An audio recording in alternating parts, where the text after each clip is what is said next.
ये वाकई में बड़ी बात कही कि वो सब कुछ सरकार पर नहीं छोड़ा जा सकता, नागरिक समूह जो हैं उनको भी कुछ ना कुछ जिम्मेदारी निभानी चाहिए।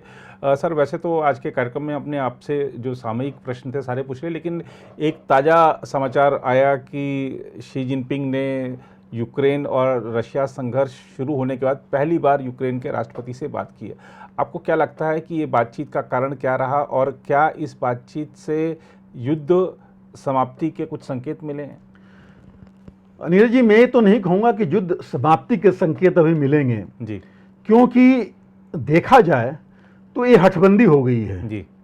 यूक्रेन ने कहना है कि हम 1 इंच जमीन नहीं छोड़ेंगे, हमारी जमीन के ऊपर तो वार्ता होगी नहीं। जी, पुतिन वापस जाएंगे नहीं, उनको भी अपना कहते हैं मुछो वाली इज्जत की सवाल है। अमेरिका और यूरोपियन यूनियन क्या वापस जाएंगे? जी, एक वो चीज़ है। लेकिन जब आखिर में अगर ये गए थे शी जिनपिंग और पुतिन से मिले जी, तो सिर्फ शांति की तो बात नहीं हुई होगी जी, क्योंकि चीन को भी सबसे बड़ा डर अभी है अमेरिका जी, उनकी हरकत से, और रूस को भी डर है अमेरिका की हरकत से, वहीं से सारा चल रहा है। जी, यूरोपियन यूनियन से भी उतना नहीं है चीन को, क्योंकि आप देखें कि फ्रांस के राष्ट्रपति वहाँ गए और क्या एक माहौल बनाए। जी, लगता नहीं है इवन जर्मनी में भी कि ऐसा कुछ होगा। और यूक्रेन ने पहले ही बोल दिया था इनको जी, कि आप आइए, देखिए और भूमिका निभाइए मध्यस्थता की। जी, अगर यूक्रेन ने चीन को बोला, इसका मतलब जेलेंस्की अमेरिका भी गए थे, जी, यूरोपियन यूनियन गए, और यूरोपियन यूनियन के सभी देश, जापान से लेकर सभी देश वहां जा चुके हैं, जैसा अध्यक्ष मैं कहूँगा वहां जा चुके हैं।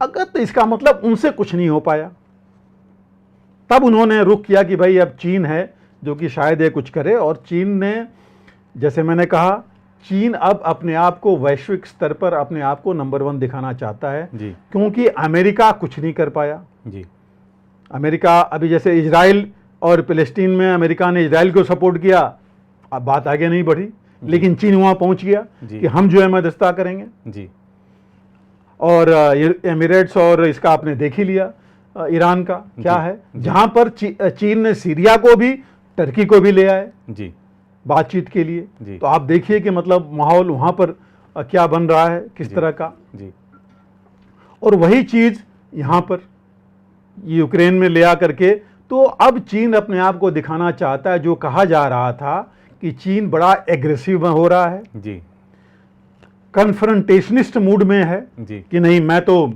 मेरी लाठी मेरी भैंस वाली बात, उससे चीन दिखाना चाहता कि नहीं, हम को एग्जिस्टेंस में हैं, सबकी मदद करना चाहते हैं, और दूसरे नहीं कर पाएंगे, हम ही कर पाएंगे। ये भी चीज आगे आ रही है। अब बात कितनी आगे बढ़ेगी, हालांकि ये चीज हो चुकी है बातचीत में। 1 घंटे की बातचीत हुई है जिसमें ऑलरेडी चीन ने, शी जिनपिंग ने, जो इनके पहले एम्बेसडर थे, रशिया में जो एम्बेसडर थे, उनको उन्होंने अभी नियुक्त किया है एनवॉय यूक्रेन के लिए। यूक्रेन ने अपने एक मिनिस्टर को एनवॉय नियुक्त किया है, एम्बेसडर नियुक्त किया है चीन के लिए।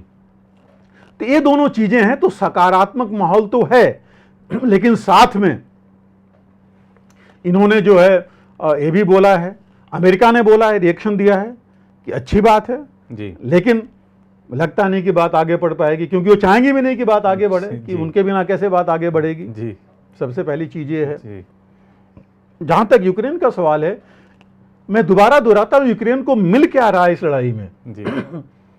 4 करोड़ की पॉपुलेशन में से उनके तकरीबन 1 लाख से ऊपर लगभग मर गए हैं, लेकिन वो अनऑफिशियल न्यूज है जी। उनके जो है 1 करोड़ के आसपास, 80-85 लाख तो करीब 2 महीने पहले बोले जा रहे थे, यूएनओ ने बोला था जी। 1 करोड़ के आसपास जो है डिस्प्लेस हो चुके हैं जी, डिस्प्लेसमेंट बाहर जा चुके हैं, रिफ्यूजी बन चुके हैं जी। और क्या एक्सप्लॉयटेशन हुआ है उनके बच्चों का, औरतों का, वो आप जानते ही हैं जी। इंटरनल डिस्प्लेसमेंट कई 1 करोड़ तकरीबन हो गया, तो आधी पॉपुलेशन बची है जी। मतलब ये देखिए कि तहस नहस हो गया पूरा का पूरा यूक्रेन जी। उनका एनर्जी सेक्टर, इंफ्रास्ट्रक्चर, उनका बिल्डिंग्स, उनकी मतलब सब इंफ्रास्ट्रक्चर में आता है, शहरों का सब हालत देखिए जी। तो बचा क्या है, बच क्या रहा है?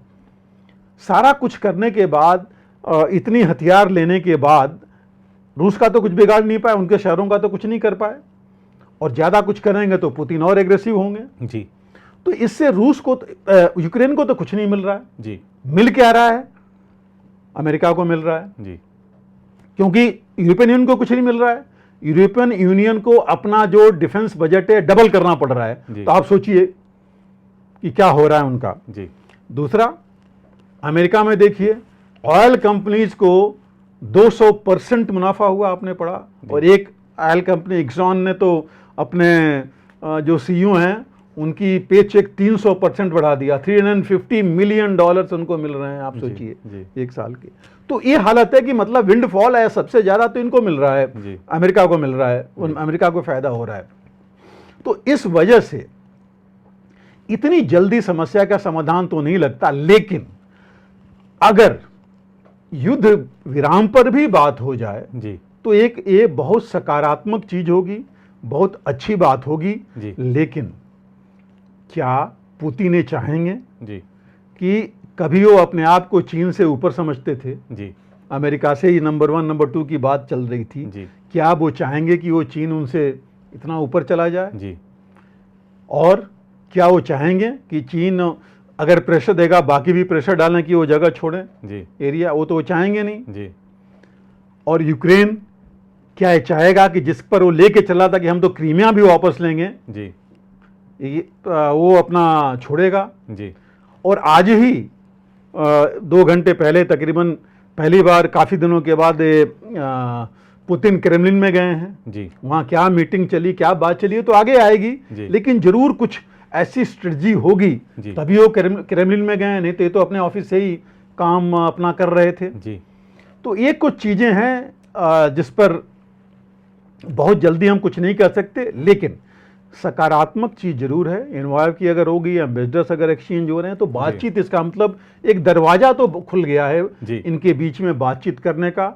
हो सकता है इसी से हो, बिकॉज इससे पहले टर्की से आपको याद होगा शुरू में टर्की में मीटिंग भी हुई थी, यूक्रेन और रशिया के ऑफिशियल्स की, फॉरेन मिनिस्टर भी गए थे, लेकिन बात नहीं बनी थी।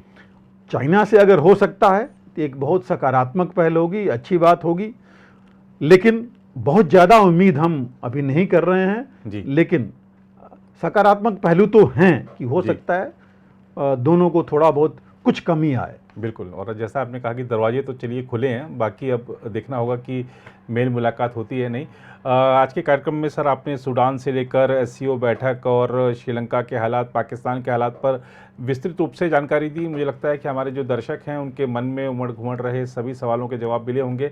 आज के कार्यक्रम में इतना ही। बाकी देश दुनिया की खबरों के लिए बने रहें आप प्रभा साक्षी के साथ। इस कार्यक्रम से जुड़ने के लिए सर आपका एक बार फिर से बहुत बहुत आभार। अगर आप भी लेना चाहते हैं देश दुनिया की तमाम जानकारी तो आज ही सब्सक्राइब करें हमारे चैनल को। साथ ही नीचे दिए बेल आइकन को जरूर दबाएं ताकि हर अपडेट आप तक पहुंच सके।